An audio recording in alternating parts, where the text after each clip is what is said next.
Hello friends, आज का हमारा टॉपिक है निराशा।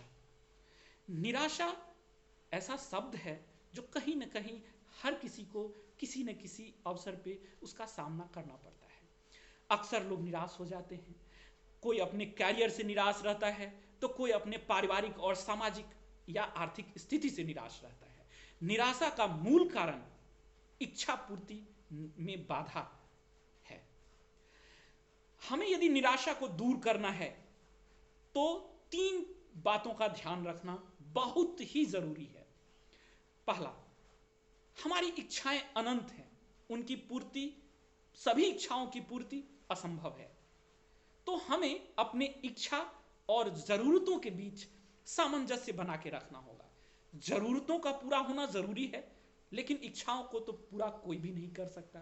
संसार में बहुत से शक्तिशाली व्यक्ति हुए हैं, जैसे नेपोलियन, हिटलर, सिकंदर। इन लोगों के पास सब कुछ था, ये संसार के सबसे शक्तिशाली और सामर्थ्यवान व्यक्ति थे, लेकिन इनकी भी सारी इच्छाएं पूरी नहीं हुई। तो जो हमारी इच्छाएं हैं, उनसे परेशान होना व्यर्थ है। हम अपनी जरूरतों पर ध्यान दें। यदि जैसी जरूरतें और जो आवश्यक है उनको पूरा करने की कोशिश करें तो हम हमेशा ही खुश रह सकते हैं। दूसरी बात है कि हमें ईर्ष्या और दिखावा की भावना को छोड़ना होगा। ज्यादातर गलतियां और ज्यादातर परेशानियां इस बात से होती है कि हमको कोई काम इसलिए करना होता है क्योंकि ये दिखाना है, हम समाज में अपने स्टेटस को मेंटेन करना है, हमको ये बताना है कि हम भी कुछ हैं, हमारे पास भी बहुत सारी चीजें हैं, हम बुद्धिमान हैं, हम धनवान हैं। ये सारी चीजें दिखाने की सिर्फ होती है। और दूसरा, यदि किसी और के पास कुछ है तो उसके लिए ईर्ष्या पाल लेना कि हमारे पास नहीं है, उसके पास है।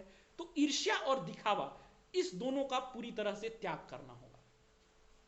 और हमको अपनी क्षमता, क्योंकि हर आदमी के पास अपनी खूबी और अपनी खामियां होती है, हमें सिर्फ और सिर्फ अपने खूबियों पर ध्यान देना है और खामियों को दूर करने की कोशिश करनी है, ईमानदारी से कोशिश करनी है। कितना दूर हो पाता है यह अलग बात है। एक उदाहरण से आप समझिए, यदि सचिन तेंदुलकर को किसी ने गायक बनने की सलाह दी होती और उसके लिए वो कोशिश कर रहे होते, या मोहम्मद रफ़ी को किसी ने क्रिकेटर बनने की बात कही होती और वो उसकी कोशिश कर रहे होते, तो हो सकता है कि दोनों अपने अपने क्षेत्रों में असफल हो गए होते, क्योंकि वो उनका पैशन नहीं था। हो सकता है कि वो उस क्षेत्र में सफल उस तरह से नहीं हो पाते, जबकि दोनों ही प्रतिभावान और मेहनती थे। इसीलिए सही दिशा में प्रयास करना भी उतना ही जरूरी है। तीसरा और जो सबसे इंपॉर्टेंट बात है वो ये है कि असफलता से हमको कभी और किसी हाल में डरना नहीं है, क्योंकि असफलता कभी ये साबित नहीं करती कि हमारे अंदर क्षमता नहीं है। वो सिर्फ और सिर्फ इस बात को दिखाती है कि हमने सही दिशा में और पूरे ईमानदारी से काम नहीं किया है।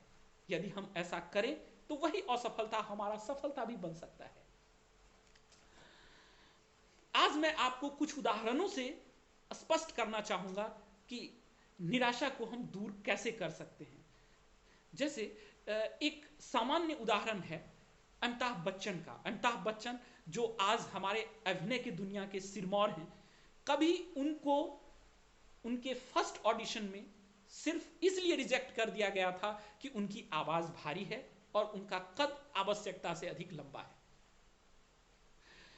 जबकि आज यही दोनों बातें उनकी पहचान है, और इसी से आज हम अमिताभ बच्चन को पहचानते हैं, और उनकी जो ख्याति है, जो प्रसिद्धि है, और अभिनय की दुनिया में उनका जो कद है, उसका तो हम और आप साक्षी हैं ही। अगला उदाहरण है हमारे पूर्व राष्ट्रपति डॉक्टर एपीजे अब्दुल कलाम का। एपीजे अब्दुल कलाम साहब इंजीनियरिंग के एंट्रेंस एग्जाम को बीट नहीं कर पाए, वो एंट्रेंस एग्जाम पास ही नहीं कर पाए। तो इसके बाद उन्होंने पूरी मेहनत से प्रयास किया, पूरी मेहनत से कोशिश किया, और हम और आप सब जानते हैं कि विज्ञान की दुनिया को उन्होंने क्या दिया। कोई भी इंजीनियर कोई भी दुनिया का इंजीनियर उनके जैसा काम करने के बाद अपने आप को खुश और अच्छा महसूस कर सकता है।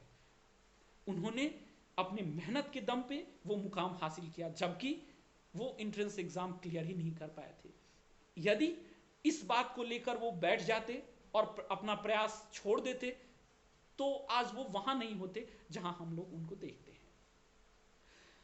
महान वैज्ञानिक अल्बर्ट आइंस्टीन को उनके प्रारंभिक स्कूल में जो टीचर्स थे उन्होंने उनके पेरेंट्स को बुला के स्कूल में सजेस्ट किया था कि इस बच्चे को मेंटली रिटार्डेड बच्चों के साथ पढ़ाया जाए, क्योंकि ये सामान्य बच्चों के साथ पढ़ने की स्थिति में नहीं है।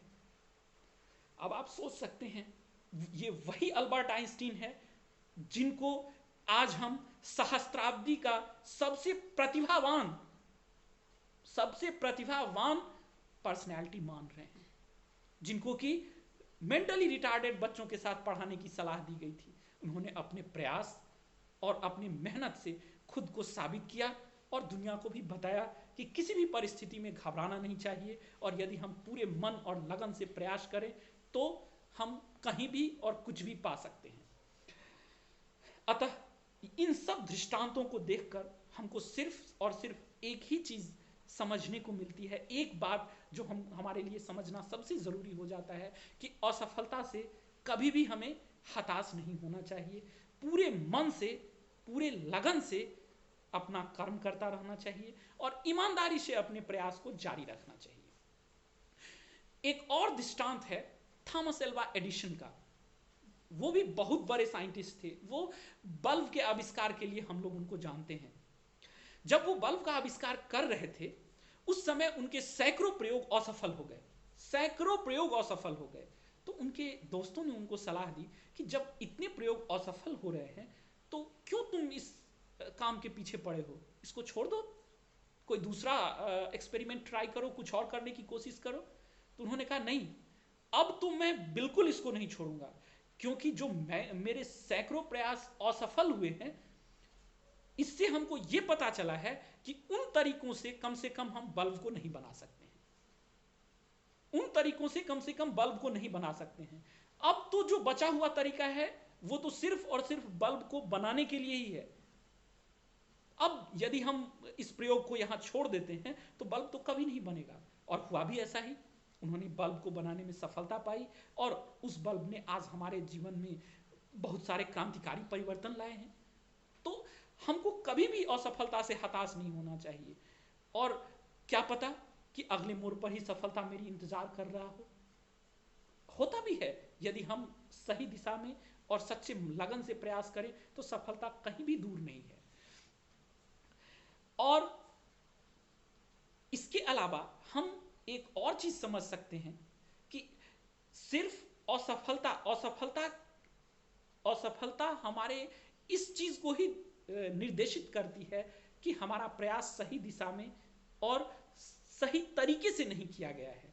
यदि असफलता से सीखें और हम अपनी गलतियों से सीखने की कोशिश करें तो सफलता मिलने में कहीं कोई संदेह नहीं रह जाएगा।